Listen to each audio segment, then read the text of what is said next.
My name is Dr. Isang and I'm a cardiologist. Now I'm just using this platform to be able to discuss what I went through, how I became a cardiologist. Now, first of all, how long does it take to become a cardiologist?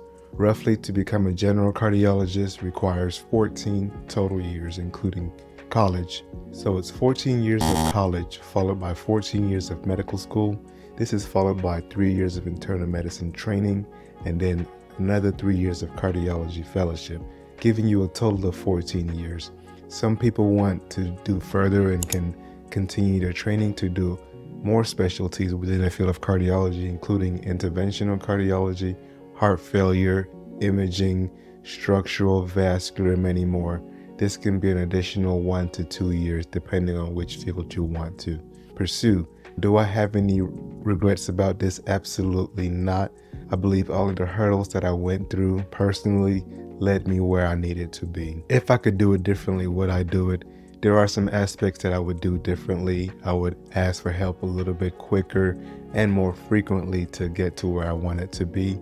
Now, one thing that people don't know about me is in my path of becoming a cardiologist, I actually had to apply 3 separate times.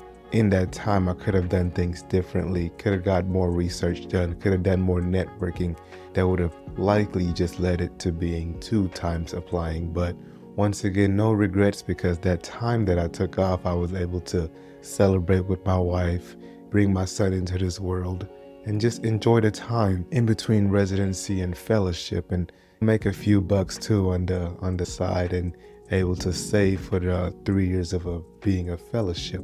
Now, I didn't do any further training after my general cardiology fellowship, so I'm a general non-invasive cardiologist. So what does that mean exactly? So I practice the bread and butter medicine, where I see a lot of chest pains, a lot of palpitations. I do TEEs, transesophageal echocardiograms, where we look at the heart valves, look for potential causes of things like atrial fibrillation, heart failure, and many more. So I do enjoy that a lot, and I enjoy the conversations that I have with my patients a lot also. I think this is where I need to be, where I belong, and have no regrets in the path that it took me to get here, and also where I'm at, knowing that you can do other specialties. Does that mean that I cannot go back? Absolutely not. If there was an itch or a burden for that, I would do that. But at this time, I enjoy being a general non-invasive cardiologist. Now, if I could tell people one thing, and the most important thing is no does not mean never. And I'll say that one more time. No does not mean never. I feel like far too often we are told no, whether it's through a denial, whether it's through bad grades, and we think that's the end and look for a plan B way too early. In reality, we just have to continue to apply, or look at ways that we can be different the next time that we apply. Look at what we did the first time and see how we can do it differently to make ourselves better. And then after that, if we're still unsuccessful, look at it as a whole to see what can we do differently. Should we step aside and do something else? Should we pivot into a new direction? Because sometimes those denials are a pivot to another direction. No does not mean never, but look at what you can do differently, and then look if after unsuccessful a few times, for me it took 3 times and I still got it, so after 10 times for each individual, look to see how you can pivot to something else to make the difference that you want to in life.